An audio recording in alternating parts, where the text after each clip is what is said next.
Not really, I wouldn't say any emotions, just calm, relaxed, feeling good, good vibes. Got to go win a Uno tournament against my coaches in a little bit. Other than that, stay relaxed. You know, the work is done. Now it's time to have some fun. While looking in your career, you've accomplished so many things. Coming up into this fight and being at Madison Square Garden, you know, soaking all this in. Is this the biggest moment of your overall combat career? No. I think it's one of the biggest, you know, but winning your country's first gold medal, that's kind of hard to beat. Defending it, it's hard, you know.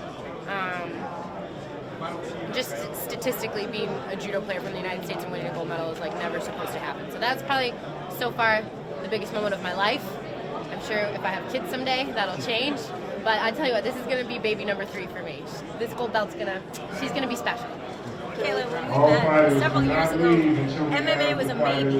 And you were like, I don't know if I want to get punched in the face. When did the maybe turn into the hell yes? Honestly, the PFL changed my mind. You know, they took a chance on me. They gave me 2 contracts. First to be a brand ambassador and to just come and commentate and check MMA out, literally cage side.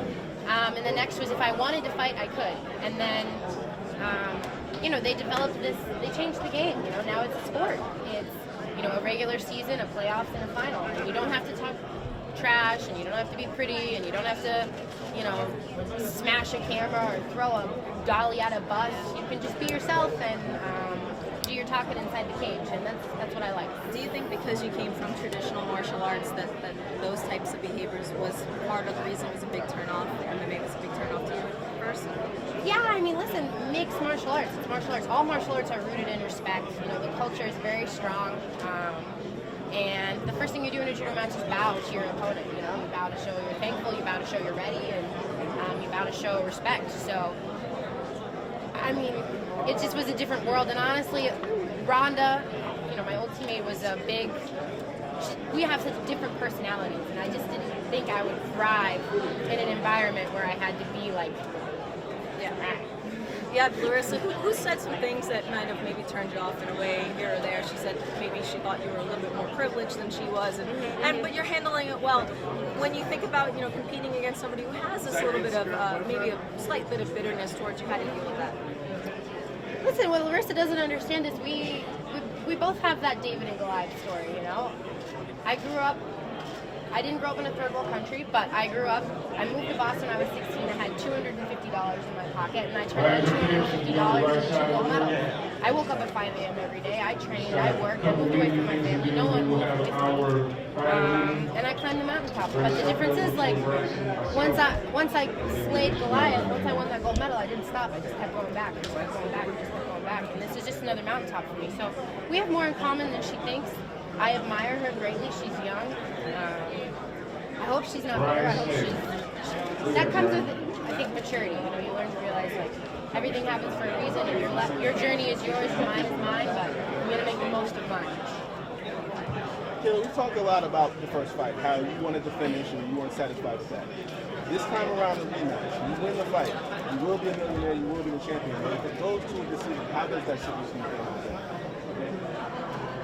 I mean, I probably won't be happy again. It's not the $1 million. It's, you know, it's about being the best possible version of myself. I want to win by knockout, you know, TKO or submission. I want to go out there and instill my will. I've prepared mentally, physically for 5 hard, grueling rounds, but I want to break her. I want to go out there and I want to show everybody that I'm not to be trifled with. And if she does last 5 whole rounds, I will tip my hat to her and say, damn, that's a tough bitch. Kayla, you already defeated Larissa. Is there more pressure going into this because, you know, you're expected to win, or less pressure because you beat her and you know how it should go? I mean, there's no pressure. You know, the pressure is, there's nothing, you can't compare to the pressure that I put on myself. Obviously, adjustments have been made for both of us. It'll probably be a little bit different looking fight, I think, this time around. But there's no pressure. It's time to go have fun and do what I do. You're obviously very new to the MMA stuff. Will we see a big gap between the Kayla that fought Larissa then and the one that's going to fight tomorrow night? Yeah, I think it's. I I mean, I'm not an expert by any means, but the ground that I've covered in the last 6 months, it feels really good. It feels like I'm finally getting comfortable. I'm finally feeling like a fighter instead of a judo player in a cage. And I think the Kayla that I am today would demolish that Kayla. So I think everyone can look forward to that. Last question.